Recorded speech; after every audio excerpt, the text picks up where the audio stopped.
Hi, everyone. Welcome back to Cafe Oleh. My name is Jay, and here with Nefesh, we go over the everyday Hebrew you need in Israel to succeed, whether that's keeping up with the news, reading and paying your utility bills, going grocery shopping, striking up a conversation, whatever it may be that you do in your everyday life in your country of origin, in your native language, but here in Israel in modern Hebrew.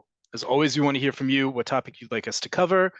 If we haven't already, or if you'd like us to do it again, if you're joining us live on Zoom, you can always write to us in the chat with any requests, comments, questions, concerns you might have. You can also email us at hebrew@nbn.org.il. You can also see all of our previous lessons up on YouTube. Just go to youtube.com, type in Cafe Oleh, and you'll see all of our previous lessons and the spreadsheet vocabulary that comes with it. Today, we are coming to you from a very important cross-cultural moment, folks. Daylight saving time, or as we call it in Hebrew, either sha'on kaitz, literally the summertime or summer clock, or sha'on choref, wintertime or winter clock. Remember that we are not in sync between the United States and Israel when it comes to changing our clocks. Israel, thankfully, for the last many years, has picked a very specific time to do it, and it's always the weekend that the EU, the European Union, changes theirs. So we have already gone 1 hour back, ahead of the darker and colder months ahead here in Israel. In the United States, you're doing that in the next weekend. So we have a smaller amount of people here. It's still a very impressive 109 people on the call right now. Those of you who missed out, don't worry, you're seeing this recorded either in your email or on YouTube. But just remember, we're not in sync all the way around the world, and by evidence that daylight saving time began or ended, I never remember that. I frankly don't care.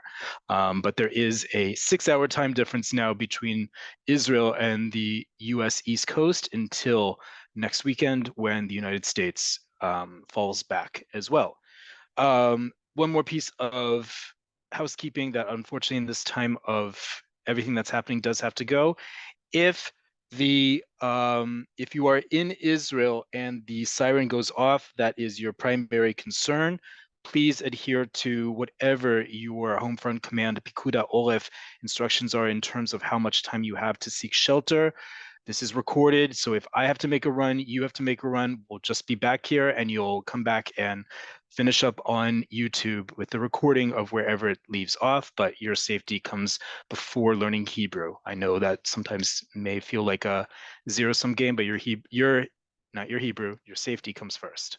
So we got a request from one of the many requests we get from you in terms of classes to do, and it was actually a class I was planning to do way back when none of this was our reality, which was about life cycle events. Because number one, as much as we're all familiar with Jewish holidays and Jewish life cycle events, whether we celebrate them or not in our countries of origin, in Israel, they also take place, and they also have sometimes different customs that come with them. Most notably what they're called. We've all fallen into this, and this is not about judging our Hebrew. And we've talked about this a lot, about going from the Hebrew we spoke in diaspora communities to a modern standardized Hebrew, and thus pronunciation changes, words change that we're not perhaps used to, as opposed to what we would say in our countries of origin and our communities of origin, but also what are the appropriate expressions. And I thought about doing this actually a couple months ago until we got a request to do this in the context of everything that's happening now, and more particularly, how do you pay your condolences, whether it's at a funeral or at someone who is sitting Shiva? What do you say? So this is a good review to do both the greetings that come with certain events in our lives, but also how we say them in modern Hebrew, because there is a difference, and it's important to know that it's not about judging any of our backgrounds, Jewish backgrounds. It's just the reality of how it's pronounced in Hebrew for very specific reasons we'll get into in a second. As always, if you have any questions about this specific class, please write in the Q&A. Anything that's not related to this class that I don't have the time to answer or is just not relevant to this specific class, please write it in the chat. But Q&A is your place that I will be looking at for this class. So let me open up today's words. So like I said, we're talking about life cycle events. And as you're going to see, we're doing both life cycle events in terms of one's own life, but also in terms of the calendar life. And you'll see there's a difference coming up, like when we get to holidays, for example, versus other things. So as you see here, we have a couple extra columns than we usually have, right? Because we have both the name of the life cycle event when relevant, that we would say in English, or what I'm going to call Ashkenazi Hebrew. Again, understanding that many of us on this call, whether we come from North America or other English-speaking countries, the majority of us are coming from an Ashkenazi background. Whereas in Israel, the vast majority of Jews are either native-born or come from Sephardi or Mizrahi backgrounds. And as we've discussed in a couple lessons ago, and you can see this on YouTube, modern Hebrew is based much more on Sephardi Hebrew, both in terms of emphasis on syllables and pronunciation of certain letters, but also because the majority of Jews, Israeli Jews nowadays in Israel, are from the Mediterranean, North Africa, and the Middle East. A lot of those words that we know in Hebrew are the way we say them here versus how we say them abroad. And we'll get to some of those in a bit, but also the greeting that goes with them when relevant. And we'll go through those as well with each one.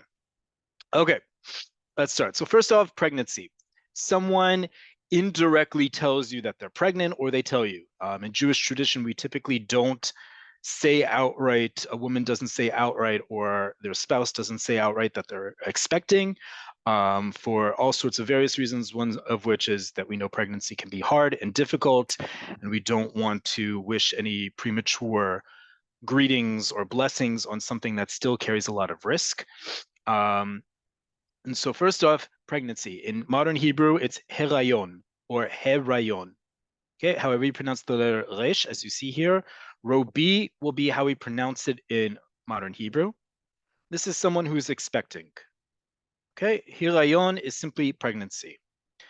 And the greeting that goes along with this indicates that they're expecting. They haven't said anything, and just by virtue of saying expecting, right? We don't say out loud that someone is pregnant. We say bisha tova.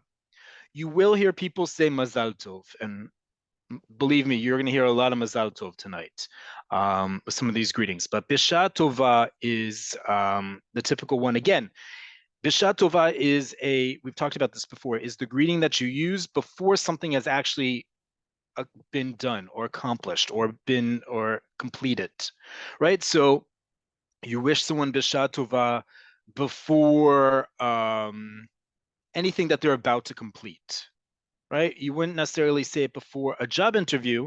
That's usually batzlacha, good luck. But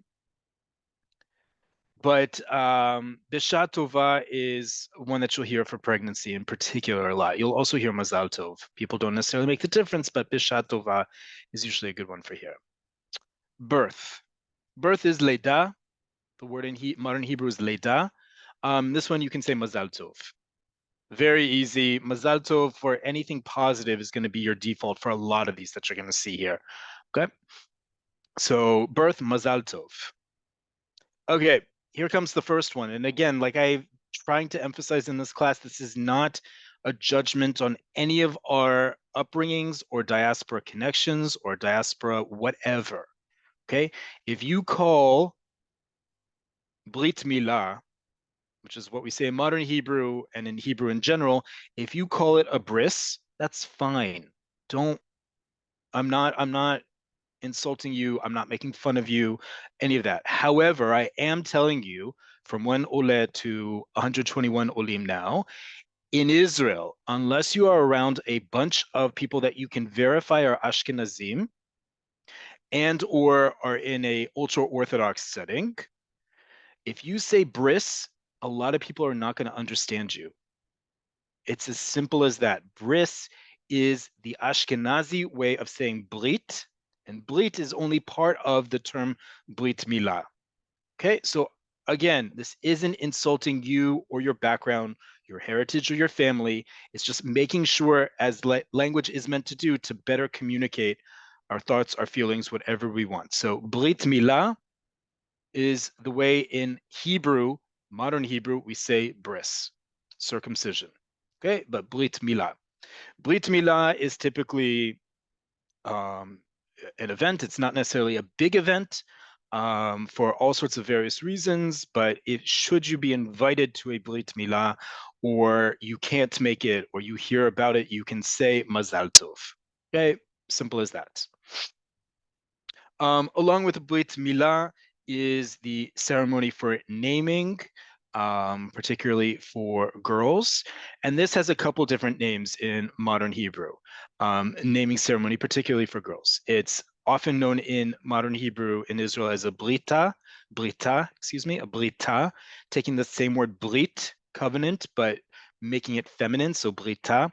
It's not obviously a circumcision, but it's using the same notion of bringing into the covenant of Jewish people. Another one you'll hear often is simchat bat, celebration of the daughter, meaning the newborn girl. And then a very old-fashioned term that you don't hear as much is zeved bat. You don't hear this one nearly as much as brita or simchat bat.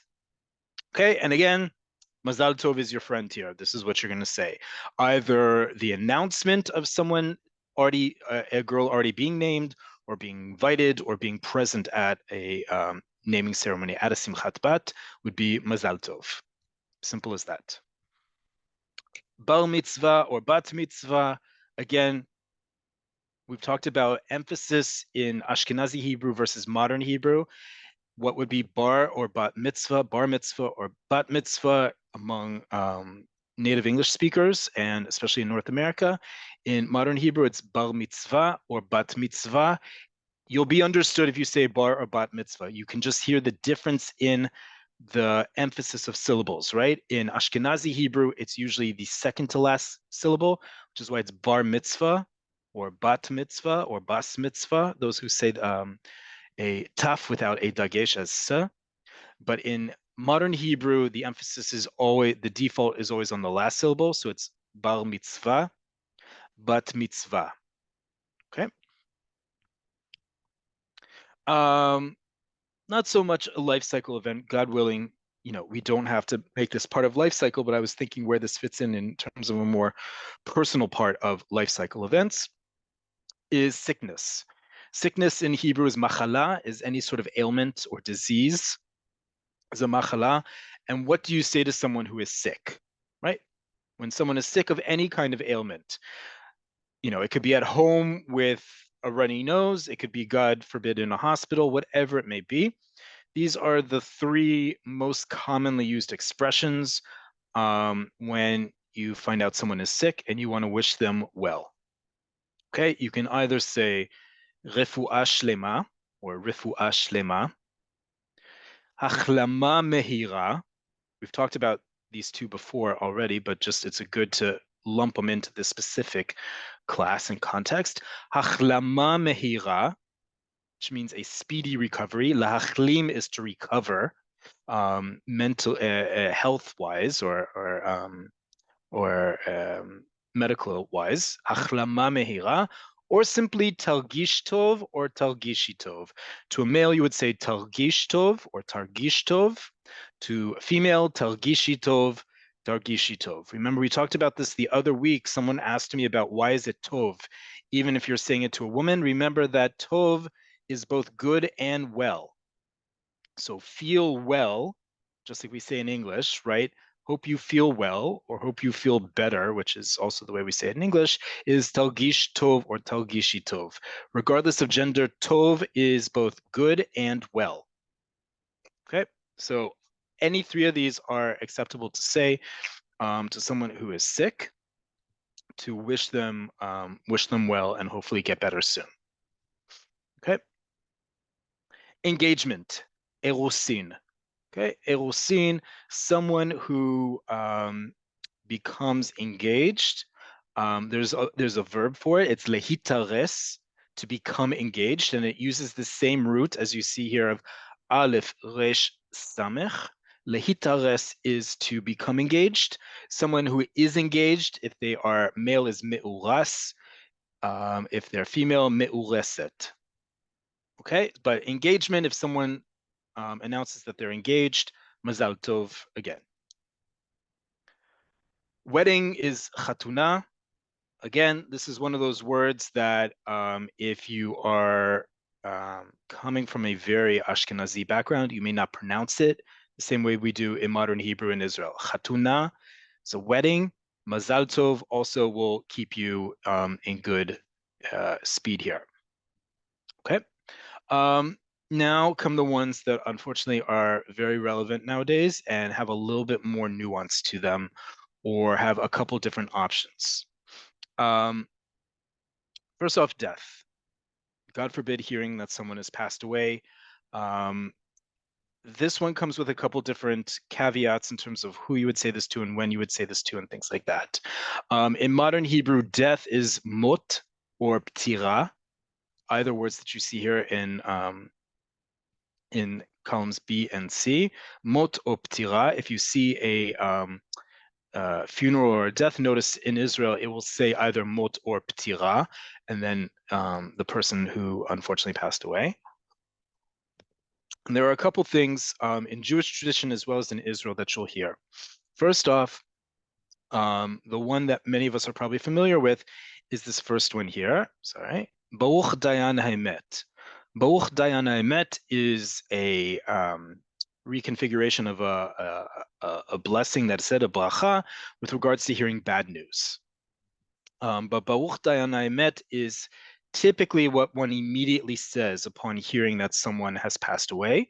And you will see this both in person, but especially in text, whether it's on social media or in WhatsApp or in SMS or in email. The first thing that you will write to someone after being informed that someone has passed away, whether it's that person's relative or not. So if someone is even just conveying the news to you, you will write Baruch Dayan Haemet. You'll see this, by the way, abbreviated by English speakers as BDE. I personally don't like that at all.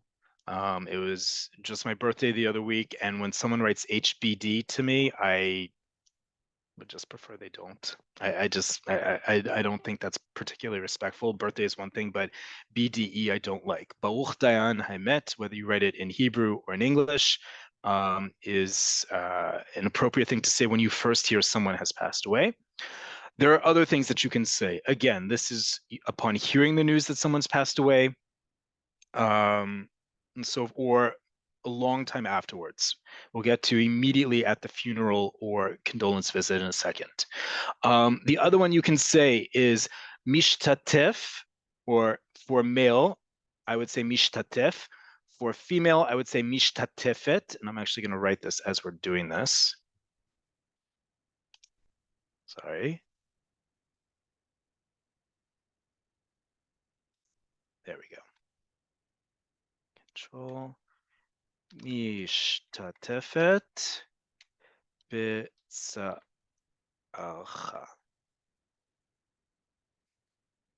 B'tza'ar.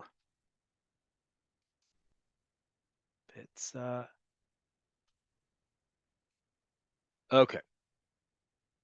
So you have the option of saying mishtatef, and then, or for female mishtatefet, which means I join. Lehishtatef is to join, right? So mishtatef or mishtatefet, depending on your gender, and then depending on the gender of the person you are showing respect to, because someone, their loved one passed away. If you're saying it to a male, you would say bitza'archa or bitza'archa. If you're saying it to a female, bitza'arech. Okay, so if I was speaking to a male who has just had someone pass away, mishtatef bitza'archa. The ani, the subject pronoun is optional here. I could say ani mishtatef bitza'archa. Okay, if I was saying it to a female, ani mishtatef bitza'arech. Okay, same for female. Ani mishtatefet betzarcha, ani mishtatefet betzarech, depending on your gender as well as the person to whom you're speaking's gender. Okay. The other one that you will hear quite often in Hebrew here in Israel is this one. Again, depending on the person you're speaking to, Shelo teda, if you're speaking to a male, you would say Shelo teda od sarot. If you're speaking to a female, Shelo tidi od sarot. Shelo teda or Shelo tedi od sarot means that you shall not, that I hope, or that I hope that you shall not know any more sorrow. Okay. May you not have any more sorrow. May not you not know of any more sorrow, because losing someone is already hard enough. You shouldn't have any more bad news, right? Just as mishtatef betzarcha or mishtatefet betzarech means I join in your sorrow. I join in your pain, in your sadness. Okay. There's another one I didn't put in here. You can also say, excuse me. You can also say kabel et tanchumai, or kabli et tanchumai. Either of these, kabel et tanchumai or kabli et tanchumai, again, depends who you're speaking to. If you're speaking to a male, kabel, to a female, kabli. Tanchumai are my condolences.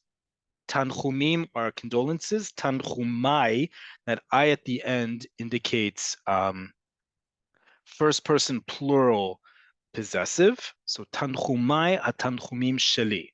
So please accept my condolences, right? Is either of these, depending on the gender of the person you're speaking to. Okay. At the funeral, as well as paying a condolence visit, Jewish tradition has a very ritualized and specific way that we mourn, both at a funeral and afterwards. I'm not going to go into all that. Many of you know it. You can also look it up. It's poignant. It's meant for us to be able to grieve, and we talked about grief the other week, shchol, in our processing what's happening here, and grief is no less important when it's a loved one in any time. Both at the funeral and at a condolence visit, well, specifically at a funeral, at the end, when the grieving family leaves, and it's tradition for the congregation to line up on the sides of the exitway of the cemetery, it's traditional to wish them one of these two greetings. And these two, there are two different ones that you'll hear the most often in Israel, and these are based on Ashkenazi versus Sfaradi Mizrahi. Ashkenazim typically will say, "Hamakom yenachem etchem betoch shar avlei Tzion v'Yerushalayim velo tosifu ledava od." Right, it's a longer one. I'll be sure to put the transliteration when you get a copy of this spreadsheet. But it says, "May God comfort you among the mourners of Zion and Jerusalem, that you should not know any more sorrow." Okay, that is the one that's typical among Ashkenazi communities. The greeting of solace, I guess you could call this, for Sfaradim and Mizrahim is Mina Shamayim Tanuchamu. Okay, may you be comforted from the heavens. Okay, Lenachem means to comfort.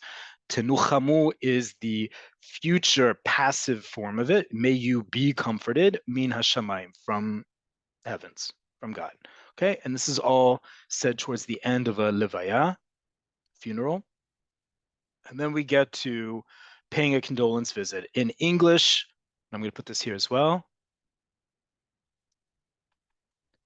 Sorry, because I want to be sure that you know what I'm talking about here. If it'll let me edit this. There we go. Paying a Shiva call. Okay, what we would often hear in North America and other countries as a Shiva, going to a Shiva or paying a Shiva call or paying a condolence visit. In Hebrew, we will either say Nichum Avelim. Nichum is that same root that we just had about Tenuchamu, of comforting. So the act of comforting, Avelim, mourners. Okay, and in Hebrew, it's not Shiva, in modern Hebrew rather, it's Shiva, meaning 7, right? Because it's you sit If you are an immediate relative of someone who's passed away, you sit for 7 days in Shiva.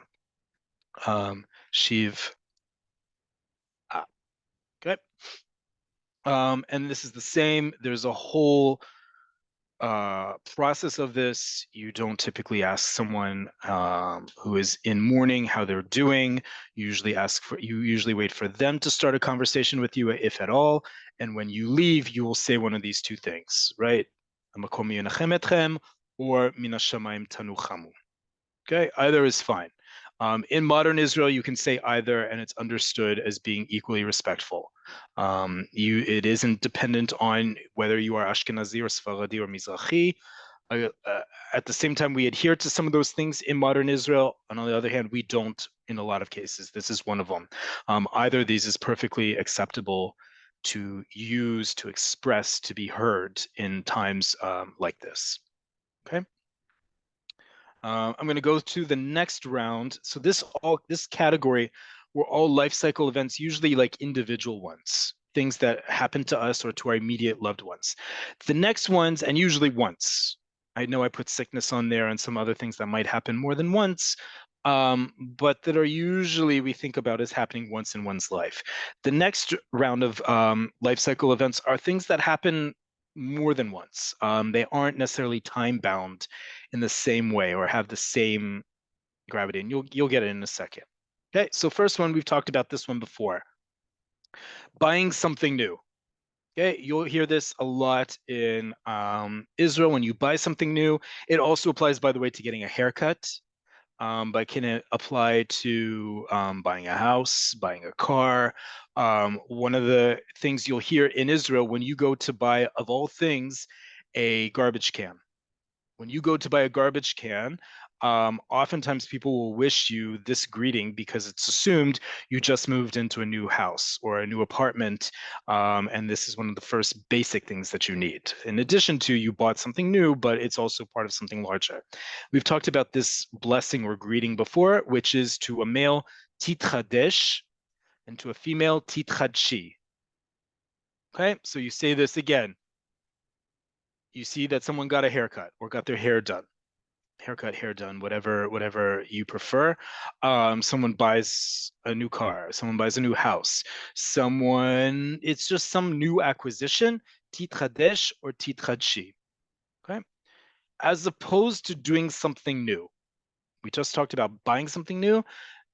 Now it's doing something new. This one is said very casually. This isn't a formal thing like titchadesh or titchadshi, which also isn't so formal. This is a casual thing, and you simply just say to someone, I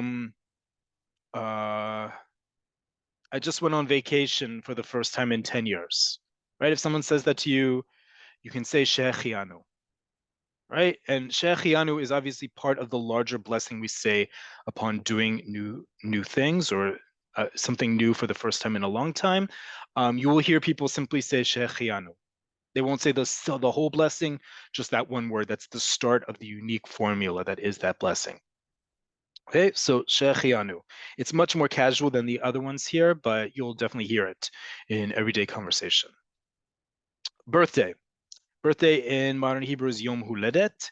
You will typically hear people simply wish someone Mazal Tov. Okay, whether it's your birthday, you're wishing someone else a happy birthday, you don't always say Yom Huledet Sameach. Yom Huledet Sameach literally translates to happy birthday. But in Israel, it's perfectly acceptable, if not more common, to simply say Mazal Tov. If, for example, because my birthday was this past weekend, not this weekend, the weekend before, it would have been awkward for someone to wish me Mazal Tov in the middle of the horror that unfortunately we're facing here. So many people instead wished me Yom Huledet Sameach, because Mazal Tov, what do I have to be, wished Mazal Tov on? Simply specifying it to Yom Huledet Sameach, so there aren't any confusion as to what we're talking about. Because again, as you saw, Mazal Tov applies to a lot of things. Another typical birthday greeting is Ad Mea Ve'esrim, or Ad Mea Ve'esrim, however you want to say it. May you live up to 120 years, right? 120 years is by tradition how long Moses lived. It's considered the age of a full life in Jewish tradition. As you know, more and more people are older and get older. But still, Ad Me'ah Ve'asrim is a typical greeting you'll hear on your birthday or someone else's birthday. May you live to be 120 years old. Okay. Apropos being wished happy birthday at this time of our history. I got a lot of these as well, and you'll hear this a lot, especially nowadays. When it's two people who aren't necessarily directly affected, other than simply living in Israel or dealing with, our sad reality right now, is saying Besorot Tovot. Besorot Tovot means may we only know good news. Besorah or Besorot plural is in English, as we get closer to the end of the year, Gregorian year that is tidings. It's news. Okay, Besorot are news items or tidings. So Besorot Tovot literally meaning good news, but it's in the context of saying may you only hear good news, or may we only hear good news. Right? So if you see someone, you're parting ways with someone, Besorot Tovot, may we only hear good news. Okay, that's what that means. Wishing someone a safe trip. Right, this is something that happens throughout the year. It's not just one thing, but this is very much part of our life cycle. When you wish someone a safe trip, we say Nesiat Tova. Nesiat Tova is not used when you are just walking down the street or anything that doesn't require a vehicle or a long distance to travel, right? So if someone is flying abroad or someone is flying here, or they are traveling a long distance in a car, you can say Nesiat Tova. You have a good trip, a safe trip is also implied there. Right? This is an important one. We hear this one a lot. Welcoming someone back, whether it's here in Israel, whether it's abroad. This is a call and response thing. The person who's wishing someone welcome back, and then the person who's welcomed back also says something.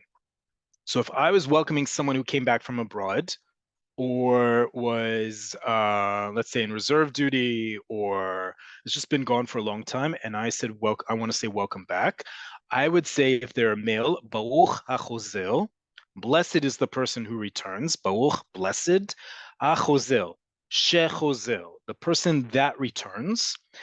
If it was a female, Bucha Chozeret, blessed is the person who's returned, female. Okay, so Baruch HaChozer, Bucha Chozeret, and in return, they will say to you, Baruch HaNimtza, or Bucha HaNimtzet, depending on your gender. Blessed is the person who's here. Nimtza is located, right? It's just meaning the person who is here already. And Bucha Nimtzet, the female. Okay, so if I see someone I haven't seen in a long time, they've been abroad, I would wish them Baruch HaChozer if they were male, or Bucha HaChozeret for female. They would say back to me, Baruch HaNimtza. And to a woman, they would say Bucha Nimtzet. Okay. Sending someone off to reserve duty. I did. A good friend is currently in reserves, as many people are now in this country. Or to anything that's a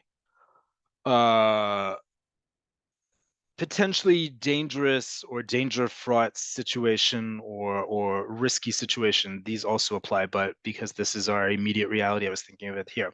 We have three different things you can say, and these are common things you'll hear all the time. One is much more, the first one is very religious. Hashem yishmor tzetcha uvoecha. This is what you would say to a male. If you want to say it to a female, you would say Hashem yishmor tzetech uvoech. And it simply means may God protect your comings and goings. Right? Very typical one.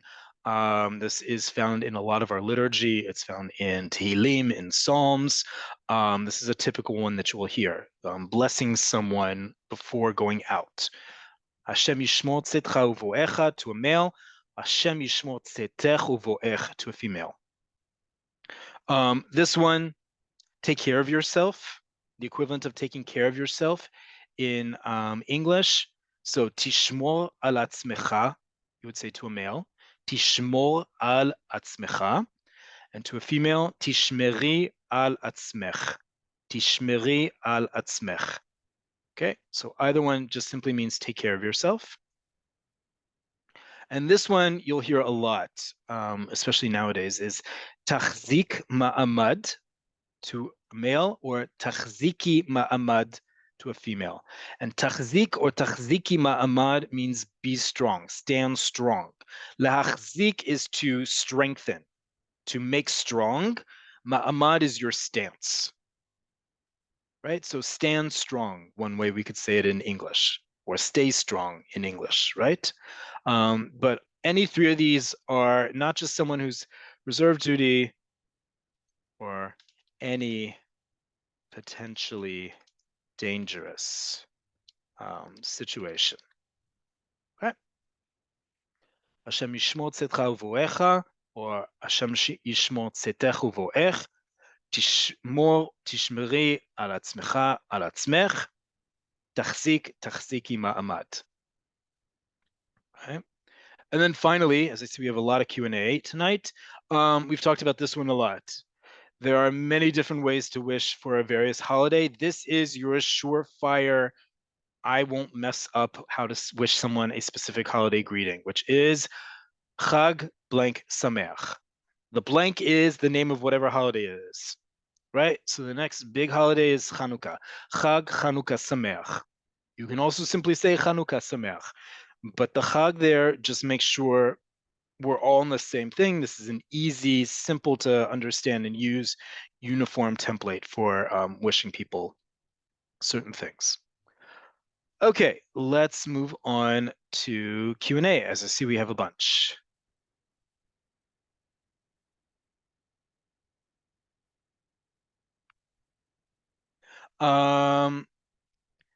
Suggest going over national prayers for Tzahal captives in Medinat Yisrael. Great request. I will put that in the bank for future ones. Let me just write that down. Thank you for that suggestion. I see the chat is not working. I apologize for that, folks. Still trying to go through all of these, get to as many of you as possible. Okay, let's go through some questions. Hi, Jay. Curious how the shoresh of milchama becomes war. Okay, so let's go back to, yeah. Okay, so the word milchama, which we talked about the other week, right? Milchama. Milchama means war, and its root is mem. Okay, from this we get a lot of other words. Lehilachem, lehilachem, be means to fight. To fight.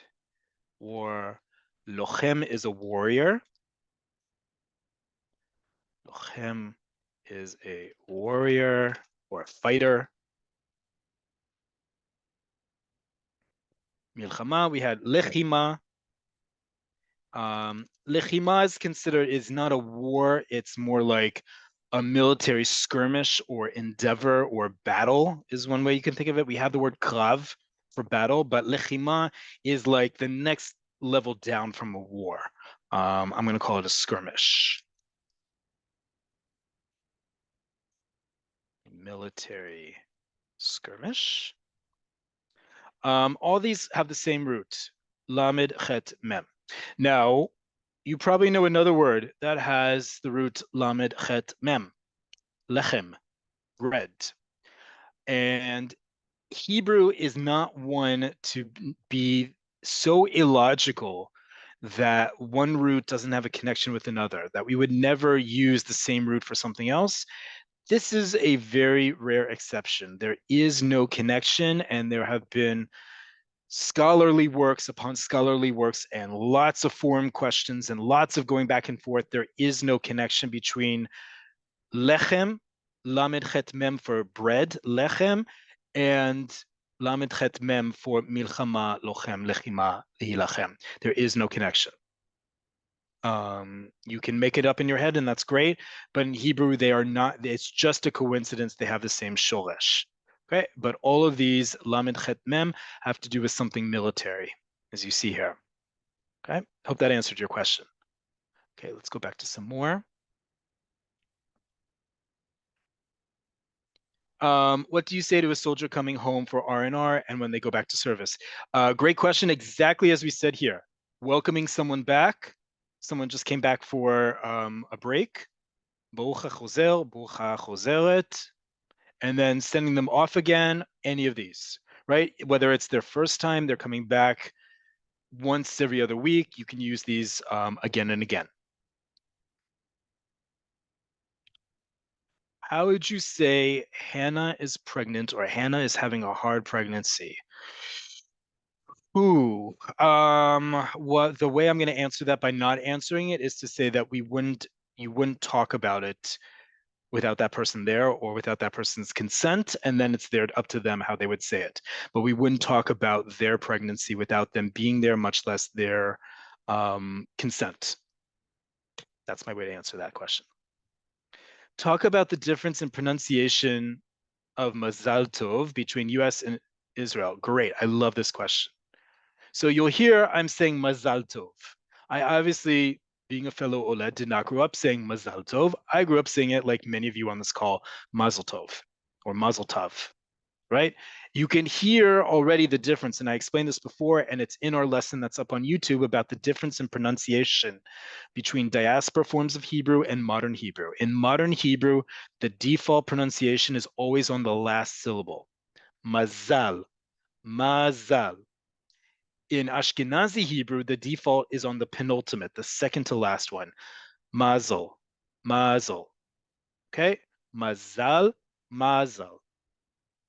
Okay? Because it's at the top one, that second vowel ends up becoming not so much sort of or even an sound in Ashkenazi Hebrew, whereas in modern Hebrew, we don't make as much of a difference between the two different vowels, which is why I don't teach in any detail the voweling system, because it's both complicated and we don't make as many differentiations in pronunciation.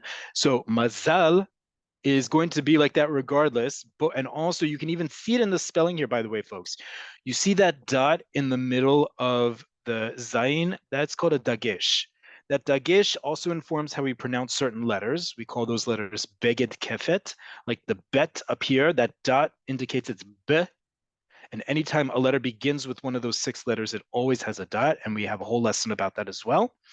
But when you see that dagesh, it also is a good signal. If it's not one of those 6 letters, that's where the emphasis is. So mazal is how we would say it in modern Hebrew. And mazal tov, because it's mazal tov, that in tov is more easily pronounced. When we say in Ashkenazi inflected Hebrew, mazel tov, right? That mazel, that second vowel in mazal becomes sort of a sound, almost like a schwa, So it's hard to go from to o. Mazel tov. It hurts, not hurts to such an extent, but it's a strain on your mouth and throat to make those sounds, which is why it often comes out as mazel tov, right? Mazal tov. Those are easier sounds to make as opposed to mazal tov, which is also easy to pronounce because all those syllables and all those vowels complement one another. But that's the main reason. Modern Hebrew default emphasis is on the last syllable. Ashkenazi Hebrew, second to last.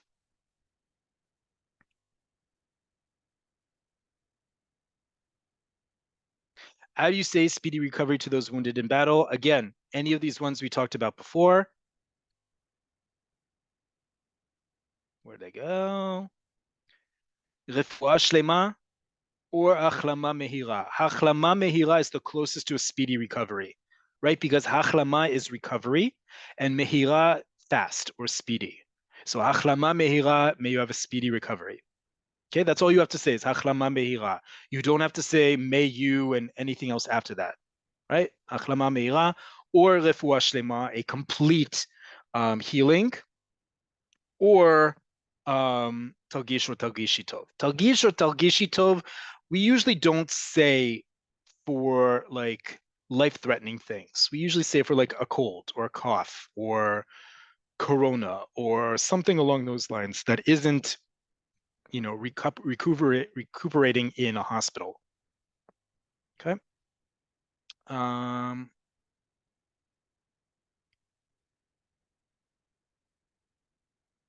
How do you say may her memory be for a blessing? Let's put that here as well. We'll put that as a separate thing because we have a lot for death. Yehi zichronoch.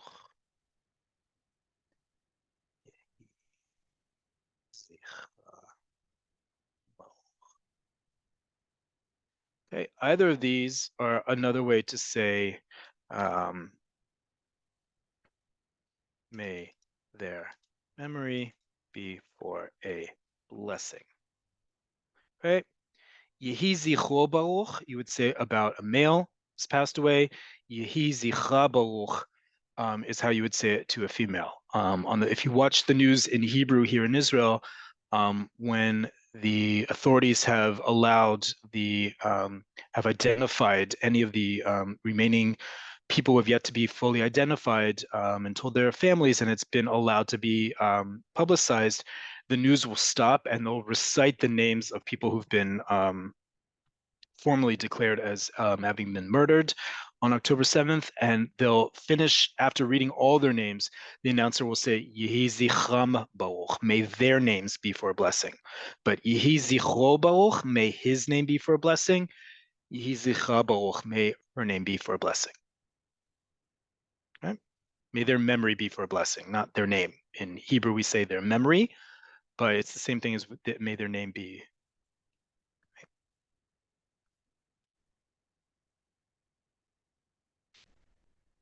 Okay, someone, HYD. Let's talk about HYD because that's also relevant now. So one of the things you will see also below, when we're talking about someone being notified that they've passed away, you'll see two different abbreviations. Or I'm going to put this X, I'm going to put it over here. Okay, these are two ways to indicate that someone has passed away, but with very specific meanings. Okay, the first one is either zichrono livracha or zichrona livracha. Let me just format this, folks. Sorry, so you can see it. 20, no, 20. Okay. Zichrono livracha or zichona livracha is the same thing as when you see zayin two chupchikim or gilshaim lamed. May their memory be for a blessing. Okay, zichrono livracha. May their zichrono, man, his memory, zichona, her memory, livracha, for a blessing. Okay, so that's what that means. The second one you're also going to see, especially after October 7th, is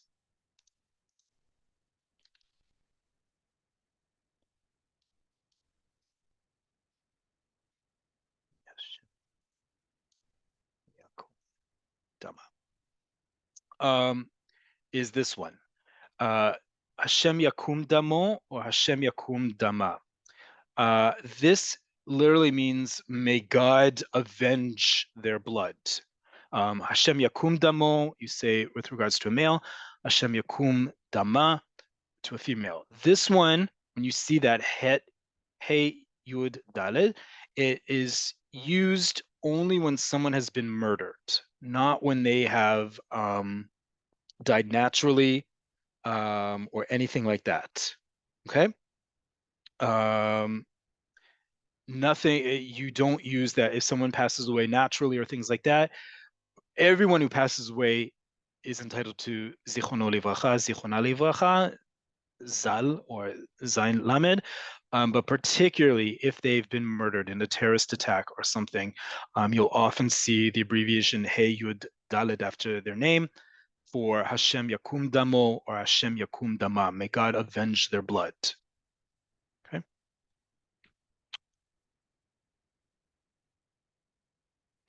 I heard people say ad mea kmo esrim. No, it's ad mea ve'esrim. May you live to be 120 years old. That's the expression. What do I say to someone who's called up for military service during war? Any of these. Same ones as sending them off, whether you personally send them off or not. Hashem yishmor tzetcha uvoecha, Hashem yishmor tzetech uvoech, if they're female. Tishmor tishmeri el atzmech o atzmecha, tachzik tachziki mamad. Any of these. Don't you simply say Baruch haba, Bruchim habayim to welcome? No, you don't just say that. Baruch haba or Bruchim habayim is welcome, but that's welcome like you're going to a meeting, and the office is a 15-minute drive away. When you say Baruch hachozer, it's someone is returning from abroad, welcoming someone back from a long trip distance. Okay, this is, for example, if you have a friend who comes back to Israel or you go to visit someone abroad, this is what they would say to you. Or particularly someone coming to Israel who lives here or hasn't been here for a while, Baruch hachozel, welcome back. Okay, that's the difference. Think of it. Welcome is Baruch haba. Welcome back is Baruch hachozel. Those are two very different expressions in English, same as in Hebrew.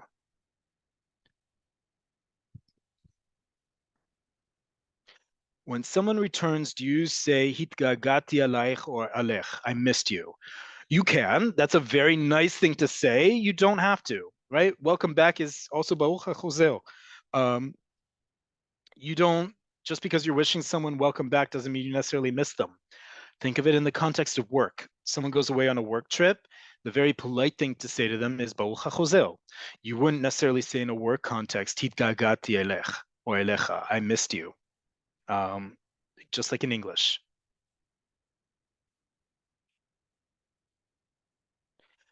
Ma'amad, stance is the same as the safe room? No. Great question, but no. And this is where spelling and pronunciation is very important. Ma'amad is stance. Mamad is a safe room.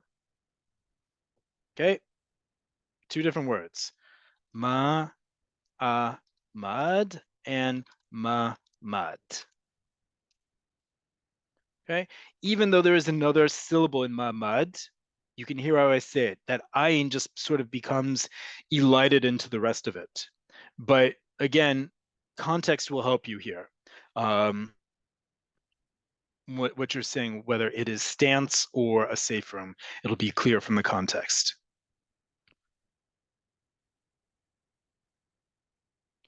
Shmuel atzmecha, I learned that. Is that okay? Absolutely. In Hebrew, we've talked about this before, folks, and we have a whole lesson on this. When we do commands, we have two ways to do commands in Hebrew. One is using the future tense, second person, like you see here, tishmor or tishmeri. Or we have what we call the imperative tense. And that's shmor or shimri. Not all verbs conjugate or are used in the imperative tense, but they're always used in the future tense, right? So shmor al atzmecha is the exact same thing as tishmor al atzmecha. It's the exact same thing. Take care of yourself. Same exact thing. One is using the future tense, one is using the imperative, but they mean the exact same thing in modern Hebrew.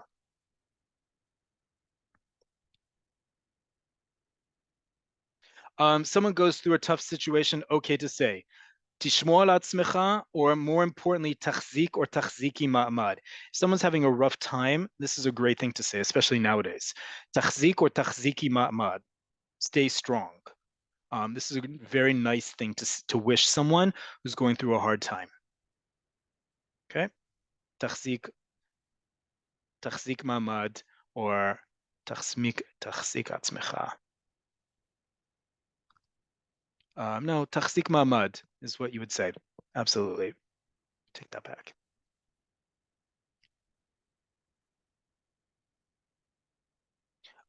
Someone asked, lochem, lochemet is a female fighter or warrior.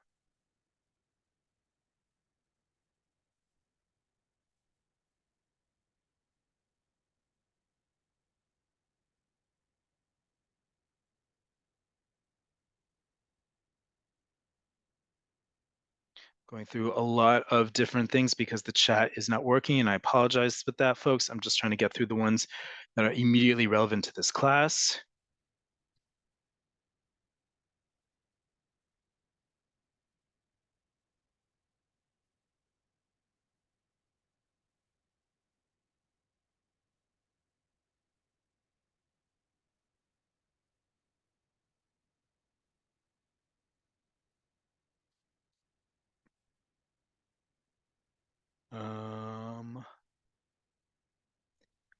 Thank you to the person who's giving me a grammatical lesson on the dagesh. Again, I'm not getting into Nikud whatsoever, but thank you for that. I often see printed notices on a residential building's front door when someone has died. What are those notices for? Exactly what you just said. It's noticing the public that someone has died. And if you read the details, it'll have the notification of when the funeral is and where they are sitting for Nichum Avelim.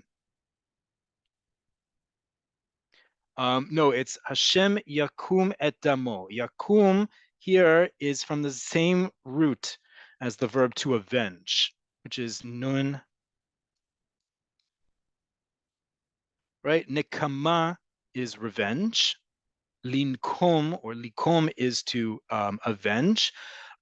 This is an exception to the rule, and we've talked about this before when we talk about quote unquote exceptions in Hebrew. A verb that has the shoresh of nun as its first letter in the construct pa'al will usually be dropped. Think of linsoa. Linsoa is to travel. In the future, ani esa. Ata tisa, you drop the nun. Same thing here. In the future tense of the verb to avenge, it's yakum. Not yakum as in to get up, although you can think of as to get up to avenge someone. It's from the same root as to avenge. Nun kuf mem. Okay. Okay, we are out of time, folks. So with that, sorry, I need to stop that. With that, toda rabah, thank you all for joining. Next week, we will be back at our regular time, hopefully with Besorot Tovot, as we just learned today that expression. You will get a copy of this class by email in the next few days, and it will be uploaded to YouTube in the next few days as well with the spreadsheet that comes with it.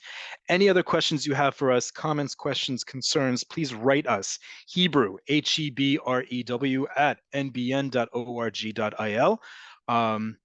Otherwise, we will see you next week, and because the United States gets back into the same time difference as normal with us, it'll be a 7-hour difference instead of a 6-hour difference today. Toda rabah, thank you all so much, and lihitraot. See you all very soon.